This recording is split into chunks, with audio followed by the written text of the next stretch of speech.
Hello everyone और welcome back to my channel. Again हम इतने दिन बाद फिर से वीडियो रिकॉर्ड करने जा रहे हैं।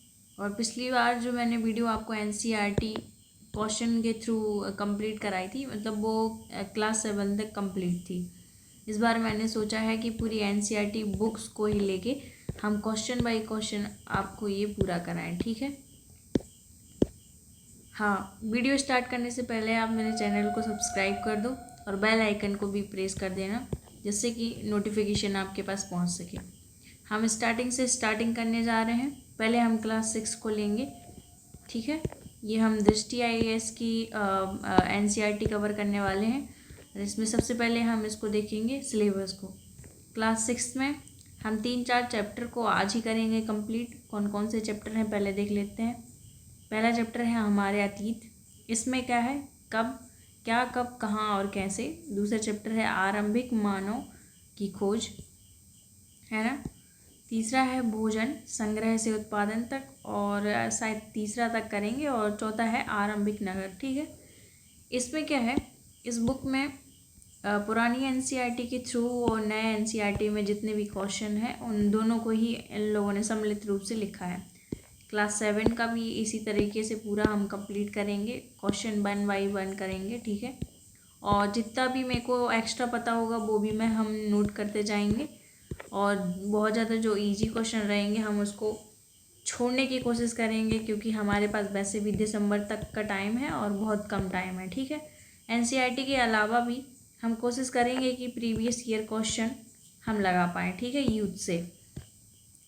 स्टार्ट करेंगे क्लास 6 की। और सबसे पहला फर्स्ट चैप्टर जो हमारे पास आएगा, हमारे अतीत। उस बुक का नाम है हमारे अतीत, और जो चैप्टर है उसका नाम है क्या, कब, कहाँ और कैसे, ठीक है। तो वीडियो स्टार्ट करने से पहले अगेन मैं आपसे बोल दे रही हूँ कि इसको सब्सक्राइब कर लें, क्योंकि लोग ज़्यादा देख लेते हैं बट सब्सक्राइब नहीं करते। ओके, सो इसका फर्स्ट क्वेश्चन हम देखते हैं। इसमें क्या है कि गेहूं और जौ की फसलों के संदर्भ में निम्नलिखित कथनों पर विचार कीजिए। अब पहला क्वेश्चन है, मतलब पहला स्टेटमेंट जो है वो है, मनुष्यों द्वारा सर्वप्रथम इन्हीं फसलों को उपजाने की शुरुआत हुई। और दूसरा है, इन फसलों के उपजाने का क्षेत्र हिमालय और विंध्य की पहाड़ियाँ थी। हमने अभी 2-3 वीडियो जो कवर किए थे स्टार्टिंग में, उसमें मैंने आपको प्रागैतिहासिक काल का इतिहास पढ़ाया है। उसमें हमने कहीं भी इन क्षेत्रों का जिक्र नहीं किया कृषि के मामले में। जहाँ तक मैंने आपको गेहूँ और जौ के बारे में पढ़ाया है, उसमें सबसे पहले मैंने आपके बारे में 3-4 जगह का नाम लिया है आपको। पहला है मेहरगढ़, दूसरा है लोहरादेव, ठीक है, और तीसरा है कोल्डीवा। हमने ऐसे कुछ स्थानों के नाम पढ़े हैं जब भी मैंने आपको पढ़ाया है, ठीक है। इसका डिस्क्रिप्शन बहुत ज़्यादा इम्पोर्टेंट है, क्वेश्चन से भी ज़्यादा हमें पॉइंट मिलने वाले हैं इसके डिस्क्रिप्शन में। तो देख लेते हैं इसमें क्या क्या लिखा है। सर्वप्रथम गेहूँ और जौ उपजाना। इसमें क्वेश्चन में सबसे पहले ये देखना है कि वो किसकी बात कर रहा है, किसकी बात कर रहा है। पहले तो गेहूँ की बात कर रहा है, दूसरा जौ की बात कर रहा है। उपजाने का आरंभ कब से है, लगभग 8000 से, ठीक है, पहला स्टेटमेंट है उसका। और इन फसलों को उपजाने का कार्य कहाँ हुआ था, सुलेमान और किरथर की पहाड़ियों में। तो ये कहाँ हुआ था, सुलेमान और किरथर की पहाड़ियों में, ना कि इसमें विंध्यांचल लिखा है और इसके साथ ही शायद गारो लिखा है, ठीक है। तो नहीं, सबसे पहले हुई थी सुलेमान और किरथर की पहाड़ी में। दूसरा देखेंगे कि गेहूं और जौ उपजाने का प्राचीनतम साक्ष्य कहाँ है, मेहरगढ़ में, जो कि बलूचिस्तान में है और वर्तमान में पाकिस्तान में है ये सब, ठीक है। मेहरगढ़ में हमने बहुत सारे फैक्ट भी पढ़े थे। सबसे पहले गेहूं उपजाना यहीं से स्टार्ट हुआ था, कपास भी उपजाना यहीं से स्टार्ट हुआ था।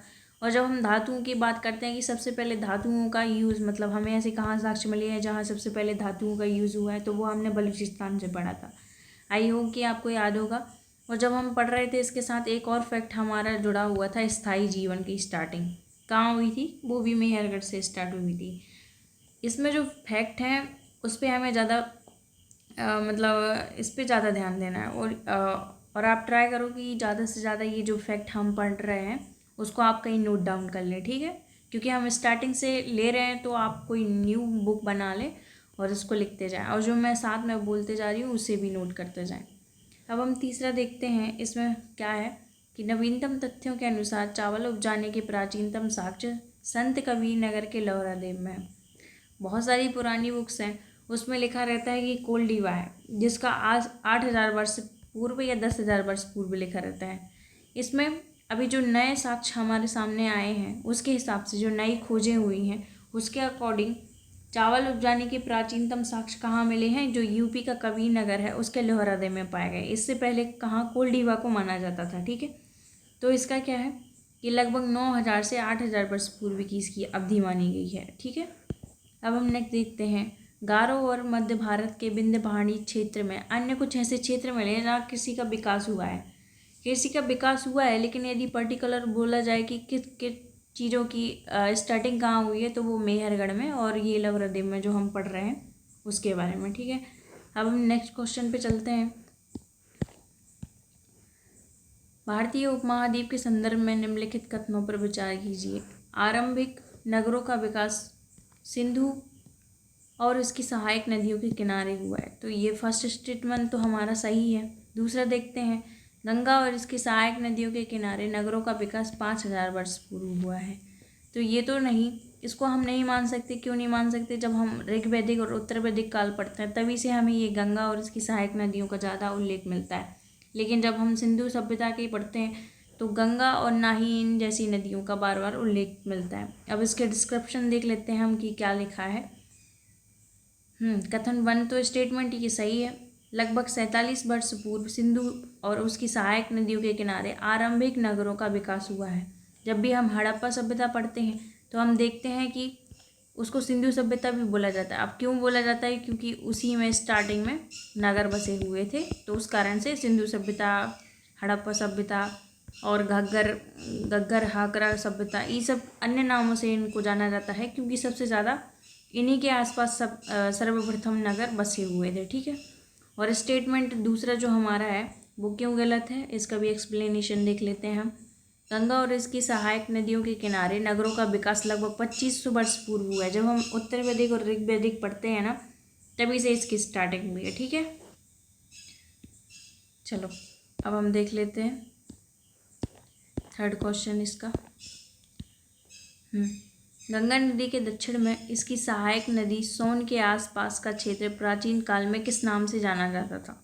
अब गंगा नदी के दक्षिण में इसकी सहायक नदी के सोन के आसपास, देखो जब हम 544 ईस्वी से स्टार्ट करते हैं ईस्वी पूर्व से, तो हम है वंश के बारे में पढ़ते हैं। ठीक है, तभी से मगध का नाम सर्वप्रथम जाना जाता है, जन से जनपद के नाम में बन जाता है। ठीक है, जब हम बौद्ध काल पढ़ते हैं तो जन से जनपद आ जाता है, जब हम उसकी प्रशासनिक के बारे में पढ़ते हैं, प्रशासन के बारे में, वहीं से हमें मगध के बारे में बहुत ज़्यादा जानने को मिलता है। और सीधा मौर्य गुप्तोत्तर काल, मतलब कि समझ जाओ प्राचीन काल जितना भी है, प्राचीन इतिहास, वो सब मगध पे टिका हुआ है। उसका सेंटर कौन था? मगध का।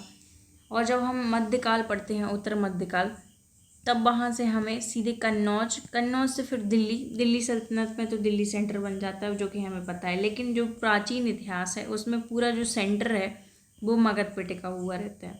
ठीक है, इसका डिस्क्रिप्शन हम देख लेते हैं। सोन नदी के आसपास का क्षेत्र प्राचीन काल में मगध कहलाता था। ठीक है, अब कौन सी नदी? सोन थी। अब सोन नदी कहाँ से निकलती है, ये यदि आपको जानना हो तो ये मध्य प्रदेश से निकलती है। ठीक है, अब हम देखते हैं, मगध प्राचीन काल का पहला बड़ा राज्य है। इसके बहुत शासक शक्तिशाली थे। उन्होंने एक विशाल राज्य स्थापित किया। मगध साम्राज्य का उत्कर्ष 6वीं ईसा पूर्व शताब्दी में हुआ था। मगध का साम्राज्य वास्तविक संस्थापक जो था बिम्बिसार था। ठीक है, बिम्बिसार अजातशत्रु ये है वंश के ही हैं, और इस वंश के बारे में हम डिस्क्राइब आगे करेंगे। चौथा क्वेश्चन देख लेते हैं, भारत देश में के नाम के संदर्भ में निम्नलिखित कथनों पर कौन सा कथन सही है? पहला स्टेटमेंट है, लगभग 2500 वर्ष पूर्व उत्तर पश्चिम की ओर से आने वाले ईरानियों यूनानियों ने हिंदू को हिंदोस और इंदोस अथवा इन नदी के पूर्व में स्थित भूमि को इंडिया कहा है। ठीक, ये तो सही है। और जो दूसरा स्टेटमेंट है, भारत नाम का प्रयोग उत्तर पश्चिम में रहने वाले लोगों के एक समूह के लिए किया जाता था। इस समूह का उल्लेख संस्कृत भाषा के आरंभिक कृति ऋग्वेद में है। देखो, जब हम ऋग्वेद में 5 आर्यों के बारे में पढ़ते हैं, यदु, तुवर्स, द्रहु, अनु, ठीक है, ये जो रहते हैं आर्य अनार्य, और जब इनके बारे में युद्ध का वर्णन होता है तब हम उसमें भरत को भी देखते हैं। ठीक है, भरत कबीले को भी देखते हैं, तभी हम जब उनके बारे में, कबीलों के बारे में पढ़ते हैं तो भरत नाम आता है। तो वहीं से इसका उल्लेख किया गया है ऋग्वेद में। ठीक है, इसको भी हमें क्लियर करके रखना है। इसमें देख लेते हैं डिस्क्रिप्शन में क्या लिखा है। इसके उत्तर पश्चिम की ओर से आने वाले ईरानियों और यूनानियों ने सिंधु को इंदोस कहा है। उन्होंने इस नदी के पूर्व में भूमि को इंडिया कहा है। ठीक है, पूर्व में रहने वाले को इंडिया कहा है पूरा। और भरत नाम का प्राचीन प्रयोग उत्तर पश्चिम में रहने वाले लोगों के एक समूह के लिए किया गया था। इस समूह का उल्लेख ऋग्वेद में मिलता है। ऋग्वेद संस्कृति की आरंभिक कृति है जो लगभग 3500 वर्ष पुरानी है। बाद में इसी भरत समूह का नाम प्रयोग देश के लिए होने लगा। ठीक है, मतलब आप जो भारत है, भरत से भारत हो गया। क्वेश्चन 5 देख लेते हैं क्या लिखा है। पांडुलिपियों के संदर्भ में निम्नलिखित में से कौन सा कथन सही नहीं है। अतीत में हाथ से लिखी गई पुस्तकें पांडुलिपि कहलाती थी। अंग्रेजी में पांडुलिपि के लिए मैन्यूस्क्रिप्ट शब्द का प्रयोग होता था, जो लैटिन भाषा के मैन्यू, जिसका अर्थ है हाथ से निकला हुआ है। अब इसमें और थर्ड है, 4 स्टेटमेंट दिए हुए हैं, 2 हमने पढ़ लिए। थर्ड है, पांडुलिपियाँ ताड़ के पत्तों को काटकर अथवा हिमालय क्षेत्र में उगने वाले भुर्ज नामक पेड़ की छाल से विशेष तरीके से तैयार भोजपत्र लिखी जाती थी। और फोर्थ है, पांडुलिपियाँ केवल मंदिरों और बिहारों में प्राप्त होती थी, जो केवल संस्कृत भाषा में लिखी जाती। ये तो गलत है। साइड इस वाले क्वेश्चन में स्टेटमेंट रॉन्ग पूछ रहा है। ये देखो कौन सा कथन सही नहीं है। पहला तो सही है कि ये हाथ से लिखी जाती थी। दूसरा, ये मैन्यूस्क्रिप्ट इसको इंग्लिश में बोलते थे, और मेन्यू का हाथ, इसका मतलब होता है हाथ है। ठीक है, और थर्ड जो था हमने पढ़ा था कि पांडुलिपियाँ ताड़ के पत्तों को काटकर बनाई जाती थी, ये तो सही है। और इसका मतलब प्राचीनतम साक्ष्य संगेर बेली से भी तो मिला है, लेकिन कहीं कहीं, और लगभग 1300 सदी के में गुजरात से भी प्राप्त हुआ है। ये दो मतलब ऑब्जेक्टिव बहुत ज़्यादा आते हैं, इसीलिए आप इसको नोट कर लें। और जो फोर्थ है, पांडुलिपियाँ केवल मंदिरों बिहारों में प्राप्त होती हैं, जो केवल संस्कृत भाषा में लिखी गई हैं। ठीक है, ये सरासर गलत है। ना कि मंदिरों, ना बिहारों और संस्कृत में नहीं लिखी गई हैं। देखो इसका क्या है, मंदिरों बिहारों के अतिरिक्त अन्य स्थानों पर भी प्राप्त हुई है। साथ ही ये पांडुलिपियाँ विभिन्न प्राचीन भाषाओं से प्राप्त हुई हैं। कौन कौन सी? संस्कृत में तो है ही, लेकिन प्राकृतिक, तमिल आदि में भी शामिल हैं। ठीक है, अब हम नेक्स्ट क्वेश्चन देख लेते हैं। अभिलेखों के संदर्भ में निम्नलिखित कथनों पर विचार कीजिए। कौन कौन से अभिलेख हैं? ऐसे लेख जो केवल पत्थरों पर उत्कीर्ण किए जाते हैं अभिलेख कहलाते हैं। दूसरा है, कभी कभी शासक अथवा अन्य लोग अपने आदेशों को इस तरह से उत्कीर्ण करवाते थे ताकि उन्हें लोग देख सकें और पढ़ सकें।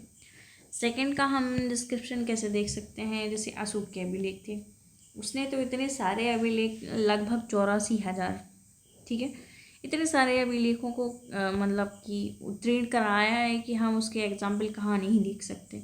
फर्स्ट क्वेश्चन, फर्स्ट स्टेटमेंट क्यों गलत है वो उसका देखें। ऐसे लेख जो पत्थर और धातु, इसमें केवल पत्थर का जिक्र था, इस कारण से ये स्टेटमेंट गलत है। ठीक है, ऐसे लेख जो पत्थर अथवा धातु जैसी अपेक्षाकृत कठोर सतह पर उत्कीर्ण किए जाते हैं, कठोर सतह पे उत्कीर्ण किए जाते हैं, इसीलिए अभिलेख कहलाते हैं। ठीक है, तो ना केवल पत्थर बल्कि धातु पर भी। ठीक है, ये हमें अच्छे से नोट करना है। नेक्स्ट क्वेश्चन है, अशोक का कांधार से प्राप्त अभिलेख निम्नलिखित में से किस लिपियों में लिखा गया है। अब ये क्या लिखा है, कांधार। कांधार में क्या क्या है, यूनानी और अरमाइक। इसमें देखो, यदि आप नोट कर पाओ तो करो। ये देखो, जैसे अपन ने इंडिया का नक्शा बनाया,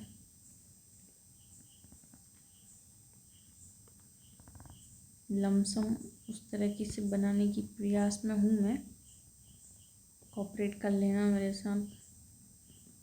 जैसे ये इंडिया है, ठीक है, तो जो स्तर ये है AFG अफ़गानिस्तान, इसमें जो उसके अभिलेख मिले हुए हैं वो हैं अरमाइक भाषा में, है ना। द्विभाषीय लिपि है, यूनानी और अरमाइक भाषा में इसके साक्ष्य मिले हैं। और जो पाकिस्तान पेशावर साइड जो है, कांधार वगैरह,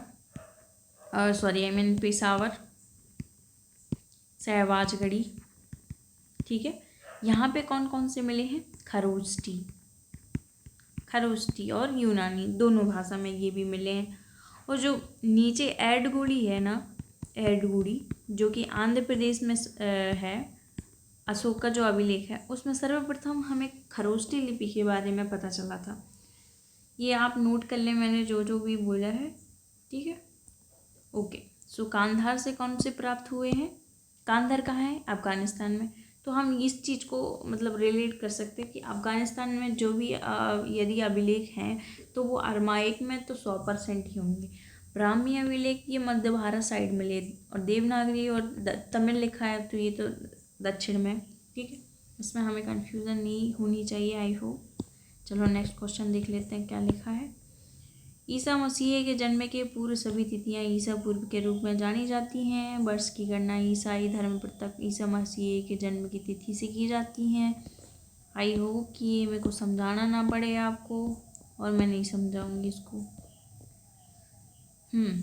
आरंभिक मानव की खोज, हम चैप्टर 2 पे आ गए हैं, बहुत जल्दी आ गए शायद। नेक्स्ट नेक्स्ट जो चैप्टर है वो है आरंभिक मानव की खोज। सब्सक्राइब करते जाना, ठीक है। पहला क्वेश्चन है, निम्नलिखित पुरास्थलों में से किस स्थान में मनुष्य के आखेटक खंड संग्राहण होने के प्रमाण नहीं मिले हैं। सबसे पहले क्वेश्चन को देखो कि पूछ क्या रहा है, मिले हैं या नहीं मिले हैं। चिरांद, अब ये चिरांद कहाँ है, ये है भाई बिहार में, ठीक है। आखेटक के कहाँ कहाँ नहीं मिले हैं, चिरांद में नहीं मिले। और कहाँ कहाँ मिले हैं, भीमबेटका में मिले हैं, हुंगसी में मिले हैं, करनूल में मिले। हुंगसी कर्नाटक में है, करनूल भीमबेटका ये हमारे मध्य प्रदेश में है। गुफाओं से मनुष्य के आखेटक और खाद्य संग्राहक होने के प्रमाण मिले हैं। मिर्ज़ापुर भी एक ऐसी जगह है जहाँ पे गुफा स्थल मिले हैं, उसमें भी कुछ ऐसे चित्र हैं जिसमें हमें इस बात की पुष्टि होती है, ठीक है। ये तीनों पुरापाषाणिक पुरास्थल हैं, जबकि चिरांद नवपाषाणिक स्थल है। चिरांद नवपाषाणिक स्थल है। कभी कभी ऐसे क्वेश्चन ही ऐसे डायरेक्ट पूछ लेते हैं कि पहले जगह दे देंगे, मतलब स्थान बता देंगे, दूसरे साइड उनका ये बोल देंगे कि कौन से काल से संबंधित हैं ये स्थान। तो ये जो है भीमबेटका को बस ऐसे याद रखो, ये मध्यपाषाणिक काल का है। तो मध्यपाषाणिक काल मतलब पुरापाषाण काल से संबंधित। और जो चिरांद है, चिरांद में ना ऐसे उपकरण मिले हैं जो बोल सकते थे लड़ाई के लिए, ऐसे लड़ने बढ़ने वाले मतलब मिले हैं। तो ये नवपाषाणिक काल है।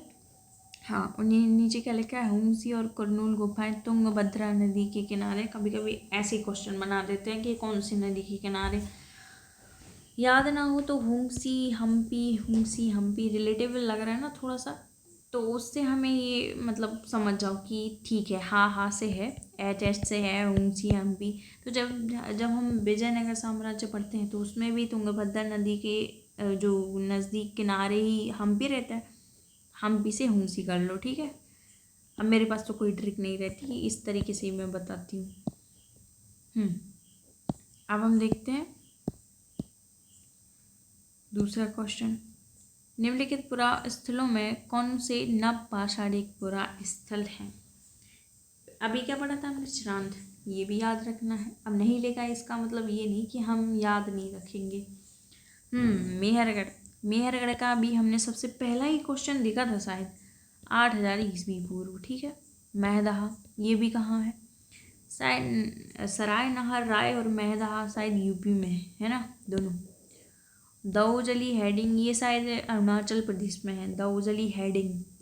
बुर्जहोम ये हमारा कहाँ है, कश्मीर में। ये ना बने तो समझ जाओ आपकी तैयारी कहाँ है। बुर्जहोम कश्मीर में है, कोल्डिवा यूपी में है, ठीक है। कोल्डिवा के बारे में हमने देखा था कि चावल की कृषि हुई थी। अब लोहरा देव लिखा था वहाँ पे कि नई खोजों के अनुसार, ठीक है।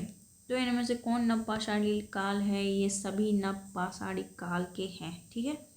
सभी स्थल नवपाषाण काल के हैं। चिरान भी हमने देख रहा था, इधर लिख लो, बार बार लिखो, बार बार पढ़ो, बार बार याद करो, तभी बनेंगी। नेक्स्ट क्वेश्चन देखते हैं, थर्ड। पुरापाषाणकालीन पाषाण औजारों के निर्माण के संदर्भ में निम्नलिखित कथनों पर विचार कीजिए। फर्स्ट है स्टेटमेंट, पत्थर के इन औजारों के बनाए जाने का स्थान उद्योग स्थल कहलाता था। पत्थर के औजार बनाए जाने वाले स्थान को उद्योग स्थल कहते थे, फैक्ट्री साइट्स। पत्थर के इन औजारों के निर्माण में प्रयोग की जाने वाली तकनीक को दबाव सल्क तकनीक कहा जाता था। इन दोनों में से दोनों ही सही।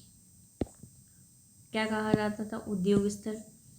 ठीक है, पत्थर के इन औजारों से बनाए जाने वाले स्थान उद्योग स्थल कहलाते थे, और जो युक्ति प्रयोग करते थे वो थी दबाव सल्क तकनीक। ठीक है, तो दोनों स्टेटमेंट सही है।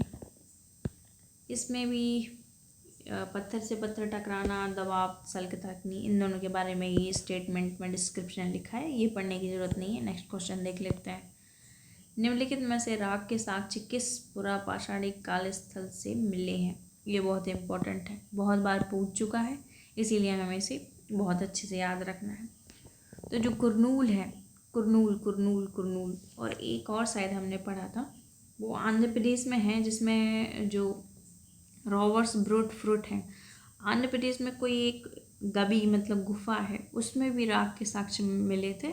आप प्रीवियस जो वीडियो है उसको देख लेना। ठीक है, जो कुरनूल है आंध्र प्रदेश में, वहाँ में जो कुरनूल की गुफा है, वहाँ राग के अवशेष मिले। इससे स्पष्ट होता है कि पुरापाषाणिक आरंभिक लोग आग से परिचित थे। ठीक है, हम मेनली देखते हैं कि नवपाषाणिक काल से आग का प्रयोग हुआ है, लेकिन उत्तर या मध्य पाषाण काल जो है, मध्य पाषाण काल के अंतिम से ये स्टार्ट हुआ है आग की खोज, और फिर जब विस्तार रूप से बोले तो वो नवपाषाणिक काल में। ये भी कहीं कहीं देखने को मिलता है, इसलिए मैंने आपको बता दिया। आई होप कि आपको समझ में आ रहा होगा। नेक्स्ट क्वेश्चन देख लेते हैं। मध्य पाषाण युग में जलवायु परिवर्तन से आए नए बदलावों के संदर्भ में निम्नलिखित कथनों पर विचार कीजिए। पहला कथन है, बदलावों से तापमान की वृद्धि हुई, घास के मैदान में वृद्धि होने लगी। ठीक है, दूसरा, ये तो बात सही है कि तापमान की वृद्धि हुई और फिर घास के मैदान विकसित हुए, जिससे लोग बाहर निकलना स्टार्ट हुए, धीरे धीरे कृषि होने लगेगी। इस काल में मछली भोजन का महत्वपूर्ण स्रोत हुआ। देखो, तापमान चेंज हुआ, अब जो कहीं भी आसपास खड्ड होंगे उसमें पानी भर गया होगा, और वनस्पति तो पनपती ही है। धीरे धीरे मछलियों इन्होंने भोजन के रूप में इनको एक्सेप्ट कर लिया। फिर और जब मैदान खाली हो गए तो इन्होंने धीरे धीरे कृषि उपजाना स्टार्ट करा। तो गेहूँ, जौ और धान जैसे अनाज प्राकृतिक रूप से उगने लगे। जब इन्होंने एक दो बार इनको चखा होगा, मतलब अब मैं वहाँ तो थी नहीं, तो गेहूँ, जौ और धान जैसे अनाज प्राकृतिक रूप से उगने लगे। तो ये तीनों स्टेटमेंट सही हैं। ठीक है, इसका डिस्क्रिप्शन देख लेते हैं कि क्या लिखा है। उपरोक्त तीनों कथन सही हैं। लगभग 12,000 वर्ष पूर्व आए पर्यावरणीय बदलाव के काल को मध्य पाषाण काल युग कहते हैं। मध्य पाषाण काल को दूसरा मेसोलिथ युग भी कहते हैं। इस युग में जलवायु के आए बदलाव से जो तापमान वृद्धि हुई, उससे घास वाले मैदान बनने लगे। घास क्षेत्र बढ़ने से घास वाले जीव भी बढ़ गए। मछली इसी काल के भोजन का महत्वपूर्ण स्रोत बन गई। नवपाषाण काल आए तो ये ऑब्जेक्ट में गलत होगा, क्योंकि मछली किस काल में भोजन का स्रोत बनी है? मध्य पाषाण काल में। ठीक है, गेहूँ, जो धान प्राकृतिक रूप से उगने लगे और लोग इन्हें इकट्ठा किया और समय के साथ इन्हें खुद उपजाना सीख लिया। हम अभी भी कंटिन्यूअस सीख रहे हैं प्रकृति से। क्वेश्चन 6 हम देखेंगे। मानव सभ्यता के आरंभिक काल प्राकृतिक ऐतिहासिक काल को सुविधानुसार 3 भागों में बांटा है। निम्नलिखित में से कौन सा इन 3 भागों में नहीं आता? कौन नहीं आता? महापाषाण काल युग नहीं आता, बाकी तो तीनों आते हैं। ठीक है,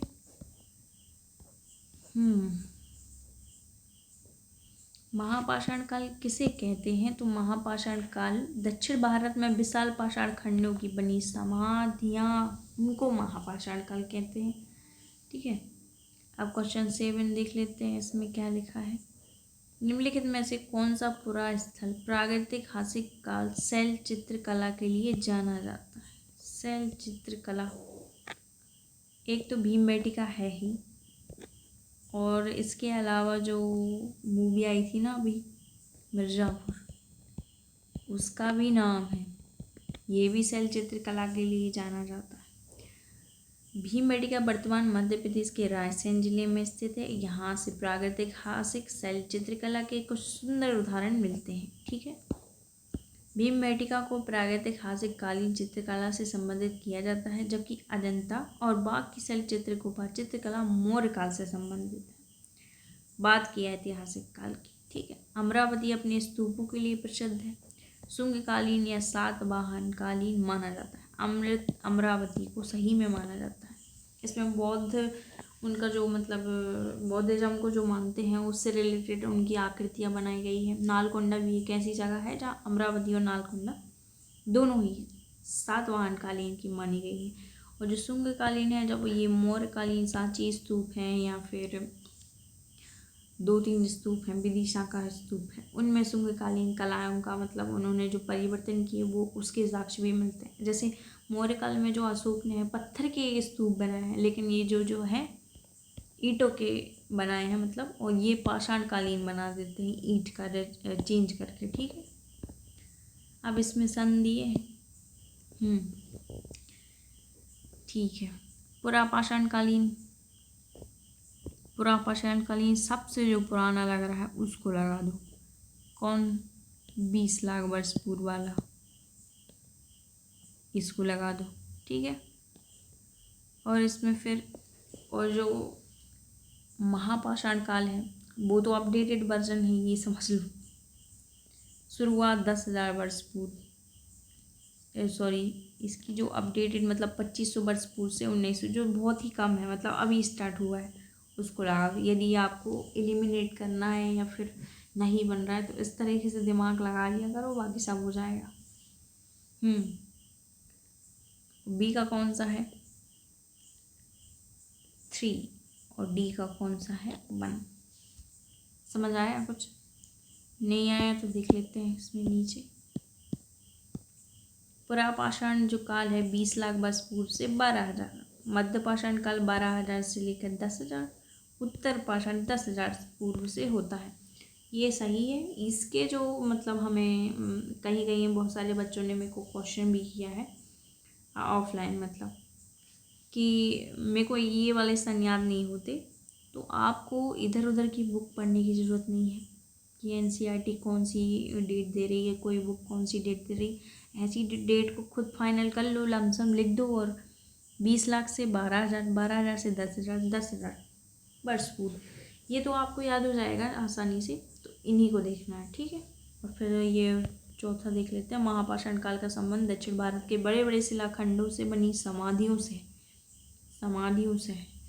इसका काल 500 ईस्वी पूर्व से 100 ईस्वी अर्थात 2500 वर्ष पूर्व से 1900 वर्ष पूर्व तक माना जाता है। ठीक है, अब हम देख लेते हैं। निम्नलिखित पर विचार कीजिए। पुरापाषाण काल, मध्य पाषाण काल, नवपाषाण काल। उपरोक्त में से किन काल में औजारों को माइक्रोलिथ कहा जाता था? तो केवल बी, माइक्रोलिथ, केवल बी। लगभग 12,000 वर्ष पूर्व से लेकर जो 10,000 वर्ष पूर्व तक के काल को मध्यपाषाण काल कहते थे, उसी को माइक्रोलिथ कहते थे। मेसोलिथ, माइक्रोलिथ अभी हमने देखा था। उसी को लघु पाषाण काल या माइक्रोलिथ कहा जाता है। इन औजारों में हड्डियां या लकड़ियों के मुट्ठे लगे हंसियों जैसे औजार मिलते थे। साथ साथ पुरापाषाण काल के औजार भी बनाए जाते थे। अब हमें चैप्टर 3 पढ़ना है। ओके, चैप्टर 3 हम स्टार्ट करने वाले हैं और इसका नाम क्या है? भोजन संग्रह से उत्पादन तक। सब्सक्राइब कर देना यार चैनल, यदि आपको पढ़ाना मेरा सही लग रहा है तो। निम्नलिखित में से सबसे पहले किस जंगली जानवर को पालतू बनाया गया? इधर पालतू लिखा है, हमें दिख तो नहीं रहा है, लेकिन ये मैंने इसमें देख लिया। इसीलिए वहाँ पे पालतू लिखा होगा। तो निम्नलिखित में से सबसे पहले किस जंगली को पालतू बनाया गया? हमें भी पता है, कुत्ते को। ठीक है। क्वेश्चन 2, निम्नलिखित में से किस स्थानों पर पुरातत्वविदों की शुरुआती कृषक और पशुपालन में होने के साक्ष्य मिले हैं? तो इसमें सारे के सारे स्थान पय्यमपल्ली, महगदा, बुर्जहूम, इसमें भी जो बुर्जहूम में पढ़ते हैं तो उसके साथ भी एक मतलब जो पालतू कुत्ता या कुत्ती है, जानवर जो है उसके साथ दफनाया जाता है, ये तो हमें पता है। गुपकरल का है, ये भी कश्मीर में है। ठीक है। हल्लूर ये साउथ के हैं, पय्यमपल्ली हल्लूर ये साउथ के, महदहा उत्तर का, और बुर्जहूम और उत्तर का, मतलब कि कश्मीर साइड। ठीक है। और जब हम मध्य पाषाण कालिक पढ़ते हैं तो उसमें जो नहीं नव पाषाण काल, उसमें जो आदमगढ़ है और आदमगढ़ ये हमारे एमपी में है, पशुपालन के साक्ष्य मिले, और जो बागौर राजस्थान। ठीक है। इन दोनों में भी पशुपालन के साक्ष्य मिले। और यहाँ ये खासकर बहुत अच्छे से इम्पोर्टेंट है, ये पांचों नाम हमें बहुत अच्छे से याद रखने हैं। किसी भी एक नाम को उठा के आपको बोल सकते हैं कि किस चीज़ से संबंधित है। पय्यमपल्ली, हल्लूर, गुपकरल, मैदहा, बुर्जहूम। हमें लगता था इसमें हम लगाते या तो बुर्जहूम लगा देते, ठीक है, या तो यहाँ 4 और 5 लगा देते, इस तरीके से बनता और बाकी नहीं बनता हमसे। इसीलिए अच्छा है कि ये पल्लमपल्ली और हल्लूर जैसे नाम भी हमें याद रखने चाहिए। ओके, नेक्स्ट देखते हैं कौन चीज़ कहाँ है। चिरान का मैंने आपसे पहले भी बोला था, अभी हमने 2-3 बार इस चीज़ को रिपीट करा है कि चिरान नामक जगह कहाँ है, बिहार में। ठीक है। नवपाषाण कालिक स्थल है, फिर से बोल दिया, नवपाषाण कालिक स्थल है। कोल्डीव कहाँ है, यूपी में है। सबसे पहले चावल यहीं से मिले थे, लेकिन जो नई खोज हुई है वहाँ लौहरा देव आ गए हैं, संत कबीर नगर में। ठीक है। मेहरगढ़ जो है वो पाकिस्तान में है हमारा, और जो गुपकरल है वो कश्मीर में है हमारा। ठीक है। इन नामों को जो मैं इतनी आसानी से ले रही हूँ वो इसीलिए ले पा रही हूँ क्योंकि मैंने बार बार पढ़ा है। यदि आप न्यू हैं, आप भी बार बार इन जगह को देखें, बार बार पढ़ें, बार बार पढ़ें, अपने आप आ जाएगा आपको। तो फिर इसमें चलो डिस्क्रिप्शन भी अच्छा है इसका, इम्पोर्टेंट है। मेहरगढ़ पाकिस्तान के बलूचिस्तान प्रांत से है। यहाँ से क्या मिला है, गेहूँ और जौ के अवशेष मिले। सबसे पहला क्वेश्चन यही लगाया था आपने। मेहरगढ़ में पुरातत्वविदों को विभिन्न प्रस्तरों से अनेक जानवरों के अवशेष मिले हैं। एक एक लाइन इम्पोर्टेंट है। मेहरगढ़ में पुरातत्वविदों को विभिन्न प्रस्तरों से अनेक जानवरों के अवशेष मिले हैं। इसमें कौन कौन से जानवर हैं? हिरण और सुअर। ये कहाँ से मिले भाई हमें? मेहरगढ़ से।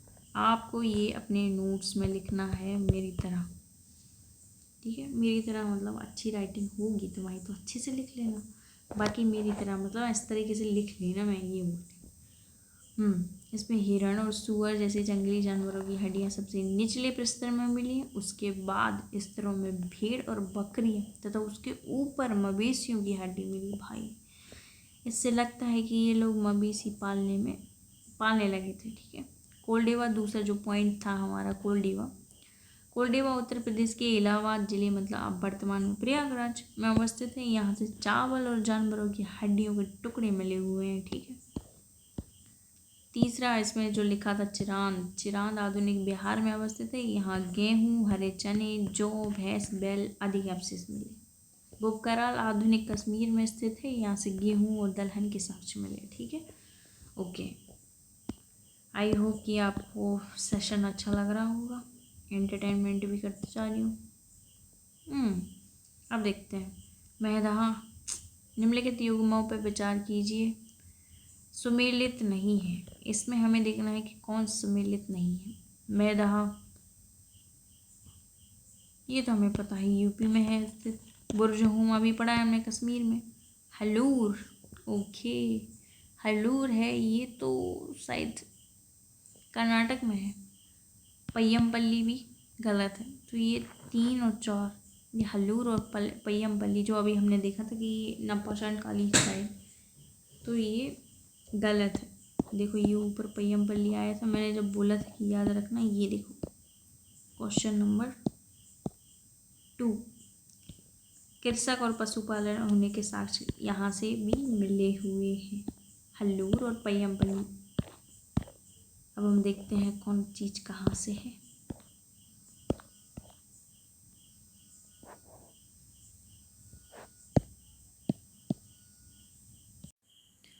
ओके, सो चिरांद क्या है? आधुनिक बिहार राज्य में अवस्थित है और यहाँ से गेहूँ, हरे चने, जौ, भैंस और बैल कैप्सिस मिली है। भूपकराल, आई थिंक ये हमने पढ़ लिया था, सॉरी। फिर से देखेंगे हम ये हल्लूर और पय्यमपल्ली, इसके बारे में कि ये इन दोनों क्यों गलत है, ये देखते हैं। जो पय्यमपल्ली है वर्तमान के तमिलनाडु में है और उसमें आंध्र प्रदेश लिखा है।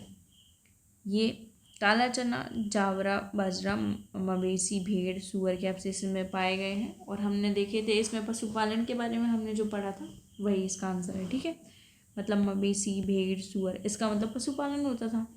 हल्लूर जो है कर्नाटक और पय्यमपल्ली तमिलनाडु में अवस्थित है, परंतु एनसीईआरटी कक्षा 6 में दोनों पुरस्थल को आंध्र प्रदेश में बताया गया, ठीक है। नाम ही ऐसे आंध्र प्रदेश में ही होना चाहिए। ओके, नेक्स्ट क्वेश्चन हम देखते हैं। पुरातत्वविदों को कुछ पुरास्थलों पर झोपड़ियां और घरों के निशान मिले हैं। बुर्जहोम पुरास्थल से प्राप्त होने वाले ऐसे साक्ष्यों के संदर्भ में निम्नलिखित कथनों पर विचार कीजिए। यहाँ के लोग गड्ढे के नीचे घर बनाते थे, ये बात सही है। इन घरों को गर्तावास भी कहा जाता था, ये भी सही है, ठीक है। यहाँ से झोपड़ियों के अंदर और बाहर दोनों स्थानों पर आग जलाने की जगह मिली है। ओके, दोनों के दोनों स्टेटमेंट सही है।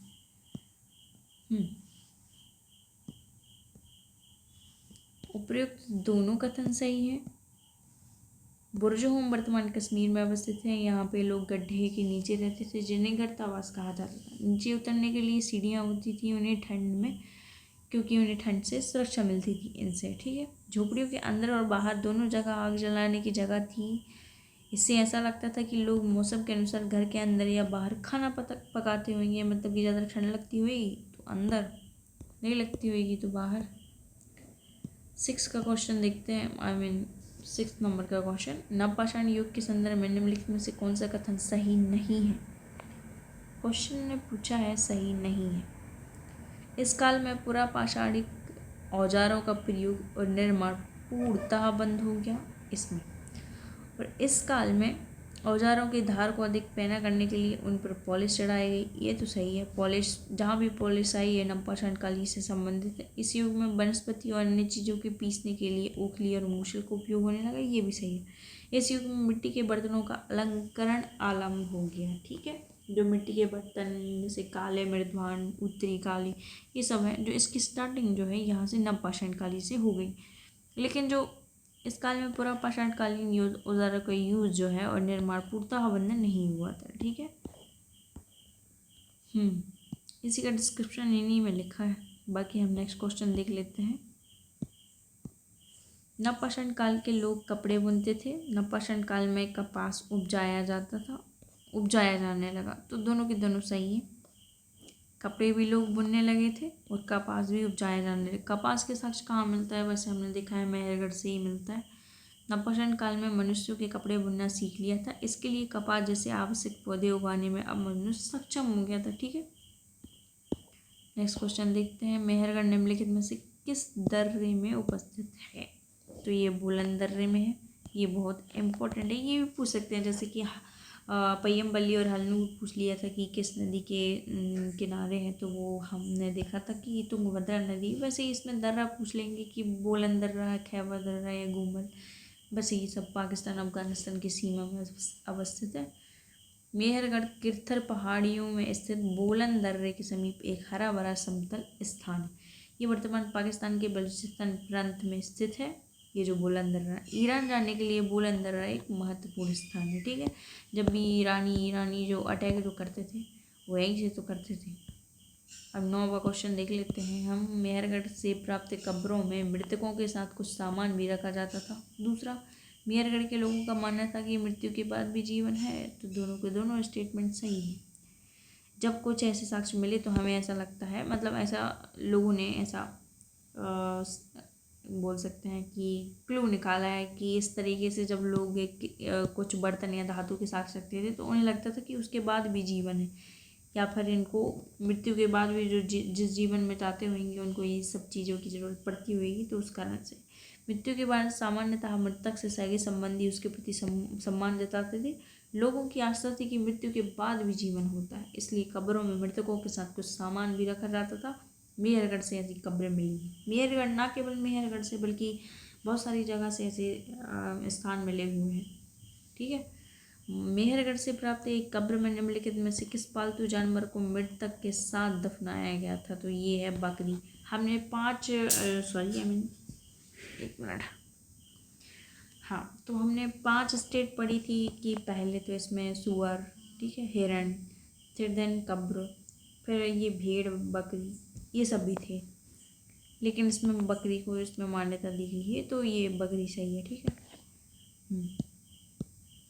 मेयर से प्राप्त एक कब्र में एक मृतक के साथ एक बकरी को भी दफनाया गया है। ये लोग की आस्था थी कि मृत्यु के बाद भी जीवन होता था, तो ये इसके लिए परलोक में खाने के लिए रखा गया। बताओ, तब भी मांसाहारी लोग बिल्कुल छोड़ते नहीं थे। निम्नलिखित में से पुरास्थलों में कौन सा एक ब्रह्मपुत्र घाटी की एक पहाड़ी पे है? मैंने सबसे पहले ही इसको बताया था कि जब 5 स्थान जब हमने पढ़े थे तो दाऊद अली जो हेडिंग है वो हमारा लगभग ये शायद, हाँ, म्यांमार की ओर जाने वाले रास्ता, मतलब कि अरुणाचल प्रदेश के पास है। चीन और म्यांमार की ओर जाने वाले रास्ते में ब्रह्मपुत्र घाटी की एक पहाड़ी, यहाँ से काष्ठास के औजार और बर्तन भी प्राप्त हुए। काष्ठास, काठ मतलब लकड़ी के बने हुए, जो अति प्राचीन लकड़ी को कहते हैं जो सख्त होकर पत्थर बन गई है। वाह, ये स्टेटमेंट्स पूरा इम्पोर्टेंट है। हम देख सकते हैं कौन सी जगह है। दाऊद अली हेडिंग कहाँ है? वो अरुणाचल प्रदेश साइड, मतलब चीन और जो म्यांमार से उसके जो मतलब सटा हुआ है उसकी तरफ। ठीक है, इसमें क्या इम्पोर्टेंट है, यहाँ से काष्ठास्म के औजार और बर्तन भी प्राप्त हुए। काष्ठास्म अति प्राचीन लकड़ी को कहते हैं जो कि सख्त होकर पत्थर जैसा रोल करने लगी। यहाँ से मूसल और खरल जैसे भी उपकरण प्राप्त हुए हैं, जिससे पता चलता है कि लोग भोजन के लिए अनाज उगाते थे। ठीक है, खरल अब क्यों, मतलब उसको कूटने का, अब जब अनाज होगा तभी तो कूटेंगे। दाऊद अली हेडिंग से जेडाइड पत्थर भी मिला है। कैसा? जेडाइड। ठीक है, पुरातत्वविदों का मानना है कि संभवतः यह पत्थर चीन से आया होगा। इसका मतलब व्यापार के साक्ष्य मिल गए। हम यहाँ से इस तरीके से निकाल सकते हैं क्लू। ओके, चालाक युग पुरास्थल के संबंध में निम्न कथनों पर विचार कीजिए। पहला, नम्न पाषाणकालीन युग के सबसे प्रसिद्ध पुरास्थलों में से चालाक युग तुर्की में है। यहाँ दूर दराज स्थानों से कई चीज़ें उपयोग के लिए लाई जाती थी। चालाक युग, ओके, जैसे सीरिया से लाया गया चकमक पत्थर, लाल से कौड़ियाँ, भूमध्य सागर से सीपी। अब हम इसके बारे में देख लेते हैं। इसमें दोनों सही हैं, दोनों सही हैं। तो फिर से एक बार इनको पढ़ा जाए। जो चलात युग है पुरास्थल है, ठीक है, एक सबसे पहले तो ये पूरा स्थल है। स्थल नवपाषाण युग में सबसे पहले प्रसिद्ध पुरास्थलों में से एक चालाक युग तुर्की में अवस्थित है। ओके, ये तुर्की में अवस्थित है। यहाँ पर इसी तरह से बहुत सारे अलग अलग जगह हैं, जैसे सीरिया से चकमक पत्थर लाया जाता था, लाल सागर से कौड़ियाँ लाई जाती थी, भूमध्य सागर से सीपी। ओके, नेक्स्ट क्वेश्चन देखते हैं। तो ये है हमारा चैप्टर 4 करेंगे हम नेक्स्ट वीडियो में, और मैं अब ट्राई करूँगी ज़्यादा से ज़्यादा कि हम जल्दी से जल्दी वीडियो ला सकें। ओके, डेली के डेली एक ला सकें।